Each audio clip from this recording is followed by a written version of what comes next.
I don't think anybody's ever really taken think that so. approach Well, with I'll cryptids. add something else too, since you mentioned the blurriness, right? And this idea of why they could not be properly photographed, right? Everything you described just now, with just that you just said with respect to Bigfoot and these creatures, is a lot again of what physicists will say about subatomic particles, right? So I talk about this, I talk about quantum physics in the final Nephilim, and I get into this idea, I try to get too deep into it, of quantum superposition, of a subatomic particle existing in two states at once.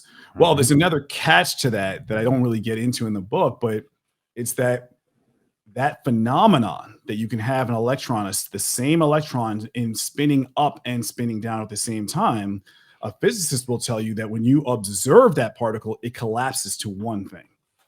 So again, it's this idea that it's when you have to view it and examine it, it then changes. Yes. So you can't see it in that state. And so it's very similar to what you're saying. And then that's how the subatomic, the quantum world behaves. And if you even think about, again, I show that what I try to demonstrate is that this is really how God expresses his nature in scripture over and over again. The easiest example being the Trinity. That God, I mean, it's a common thing we say that God exists in three persons at once. But what does that mean? Right. My kids asked me that years ago. They say, how is God the Father and the Son at the same time? They're like, how does that work? How is it, Daddy? I want to know.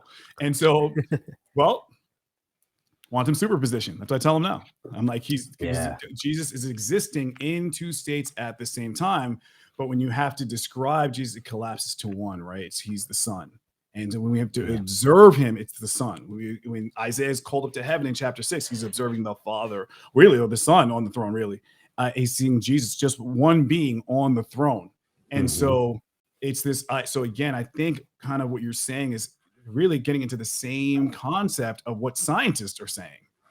In the quantum world is happening. There's a lot of things happening that once you try to observe it, it suddenly changes. So isn't it funny how science has a way of backing into the same things that scripture has been saying for like 4,000 years now, exactly.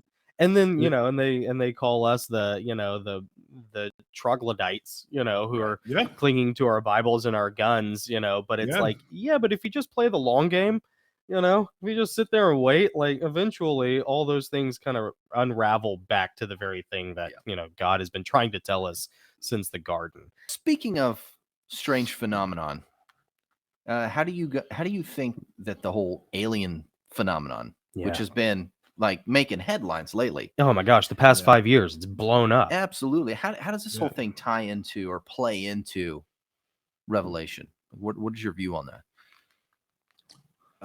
Again, Matthew 24, Jesus saying, take heed that no man deceive you, right? There's a massive deception coming, right? And so I'm going to answer the question very specifically, but I want to just set the stage from a theological standpoint, right? Think about, again, what these details of what Jesus says. When Jesus says, and again, this is something we quote all the time, that the deception is so strong that if it were so possible, it could deceive the very elect, that born again believers could be deceived. It's like that powerful, if it was possible. So this is going to be something that's going to be on beyond Hollywood, big budget film level of deception. And so that's where I think the alien UFO phenomenon can ultimately also come to play, because obviously we're seeing a ramping up of disclosure, right? The government admitting things. Governments all over the world now saying, yes, we've been researching this stuff for decades, and we have all these files. I just saw a documentary about a week ago about Varginha in Brazil, this sighting going back to the 90s, a phenomenal documentary. And where you have, dozens of people in a town, policemen, firemen, construction workers, little girls who all saw a literal being. There was a ship that crashed, and then a being that was actually spotted in the town, apprehended by the military. And interestingly enough, it's an amazing document. I told my wife, I said, this is the best documentary I've ever seen. What was the name of it again? I think it's called Point of Contact. Okay. And it deals with Brazil. If you it's Varginha, Brazil, almost spelled like Virginia, but with an A. And it's unbelievable because it's amazing too. The amazing thing about the documentary is that you go back, they show the footage of the news footage from the 90s of the people saying, yeah, I saw this. I saw the ship. It came down this way. It crashed right here. And these 3 little girls who saw the being, and they're everyone's still alive.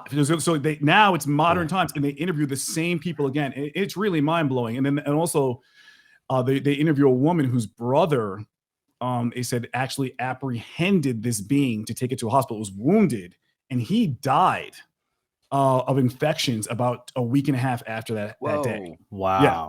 And that's documented. That they confirm that he died, but they attribute it to him carrying this being in his hands.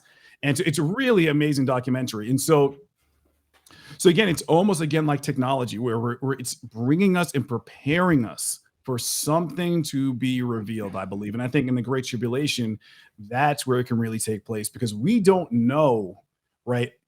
The fallen angels are going to return.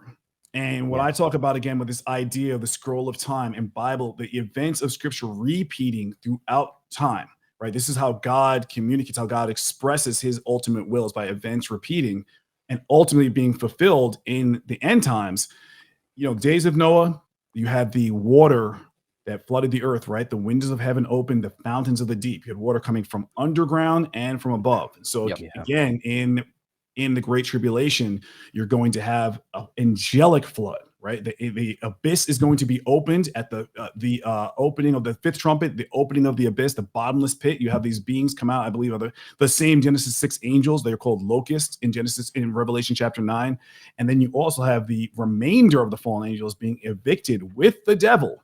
In Revelation 12, they are kicked out permanently and cast down to earth. And of course, the testimony of Scripture says, woe to the inhabitants of the earth, for the devil will cometh upon you, having but a short time. And so, having great wrath, for he knoweth his time is short. And so, but we don't know how they're going to present themselves. And so what I submit is, I don't think they're going to come when the devil comes to earth, openly manifesting to humanity. I don't think it's going to be coming to fight. I think it's going to be presenting himself as a beautiful, benevolent being. And these are his angelic cohorts who are here to help humanity. And I even quote in the Final Nephilim, Hippolytus, writing in 202 AD, and he does this amazing thing, like talking about this exact chapter and saying, what if the Antichrist himself is floating in the sky with angels singing beautiful hymns bathed in light, right? So he kind of got the idea. And so, but what if they just add one other detail? What if they say, we're from another planet? We came here 7,000 years ago. We seeded you. You are our children. And now we're back to help you advance to the next stage of human evolution right now. Hey, if you guys have been enjoying this interview and you'd like to hear the rest of it, including some really down and dirty stuff that we're not allowed to say here on YouTube, head over to patreon.com/the Gosslings. We'd love to have your support there and share exclusive content with you.